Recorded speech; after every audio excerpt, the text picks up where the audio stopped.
নমস্কার বন্ধুরা, আমার চ্যানেল সুমিতার পাকশালা অ্যান্ড দিনলিপিতে আপনাদের স্বাগত জানাই। আজ আমি একটি মুখরোচক রেসিপি তৈরি করছি, পাপড়ি চাট। এই পাপড়ি চাট তৈরি করবার জন্য আমি নিয়েছি 1 কাপ পরিমাণ ময়দা, 2 টেবিল স্পুন নিয়েছি সুজি, আর কালো জিরে, জোয়ান, গোটা জোয়ান দিয়ে আর এই সামান্য একটু তেল ময়ান দিয়ে সুন্দর করে মেখে নিয়েছি। আর ছোট ছোট করে লেচি কেটে নিয়েছি। লেচিগুলো তৈরি করে কিছুক্ষণের জন্য একটু ঢাকা দিয়ে রেখে দেব। তারপর এই লেচিগুলোকে নিয়ে বেলনের সাহায্যে চাকির মধ্যে রেখে সুন্দর করে ছোট ছোট করে সাইজ করে বেলে নেব, লুচির মতো করে।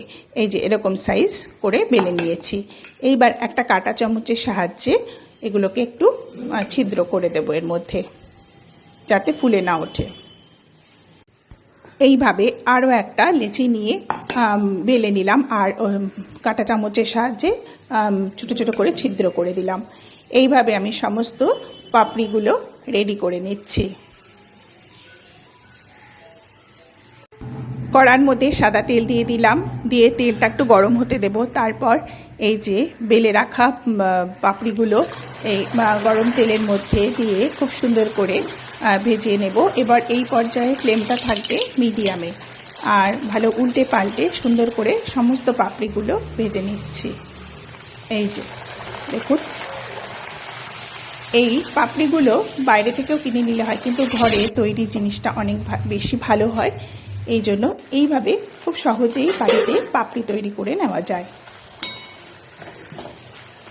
উল্টে পাল্টে সমস্ত পাপড়িগুলো তৈরি করে নিচ্ছি। খানিকক্ষণ বাইরে রাখবো, তারপর একটা যে কোনো কন্টেনারের মধ্যে রেখে দিলে অনেকক্ষণ ধরে মুচমুচে থাকবে।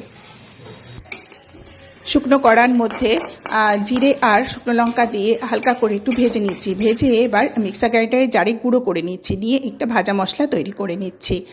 আর এই পাপড়ি চাট যেহেতু করছি, দইয়ের মধ্যে এই ভাজা মশলা, চাট মশলা আর লঙ্কার গুঁড়ো, নুন, চিনি আর বিট নুন দিয়ে খুব সুন্দর করে তৈরি করে নিলাম দইটা, এই চাটের দইটা। এতে খেতে খুবই ভালো লাগে। এই যে এবার পাপড়ি চাট তৈরি করবার জন্য পাপড়িগুলো সাজিয়ে নিয়েছি, আর দইটাকেও নিয়ে নিয়েছি। আর এখানে নিয়ে নিচ্ছি টমেটো কুচি, শসা কুচি, পেঁয়াজ কুচি, লঙ্কা কুচি আর ধনে পাতা কুচি। আর নিয়ে নিয়েছি ঝুরি ভাজা, বাদাম ভাজা আর সেদ্ধ করা ছোলা, কাবলি চানা আর আলু। প্রথমে পাপড়িগুলো নিয়ে নিলাম, তারপরে আলু সেদ্ধ ওপরে খুব সুন্দর করে সাজিয়ে দিচ্ছি।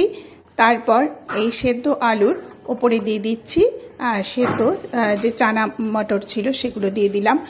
দিয়ে এবার ওপরে দিয়ে দিচ্ছি টক দই, যে টক দইটা মশলা দিয়ে তৈরি করে নিয়েছিলাম, মশলা, নুন, মিষ্টি সব কিছু দিয়ে তৈরি করে রেখেছিলাম, সেটা দিয়ে দিলাম। এরপর এর ওপর দিয়ে দিচ্ছি প্রথমে টমেটো কুচি, তারপরে দিয়ে দিচ্ছি শসা কুচি, তারপরে পেঁয়াজ কুচি আর লঙ্কা কুচি, কাঁচা লঙ্কা কুচি।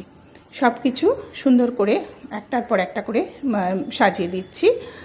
আর এরপর ওপর দিয়ে সবার শেষে দেবো ধনে পাতা। এরপর দিয়ে দিচ্ছি বাদাম ভাজা, আর তারপরে দেবো বাদাম ভাজা দিয়ে দিচ্ছি। তারপরে দিয়ে দিচ্ছি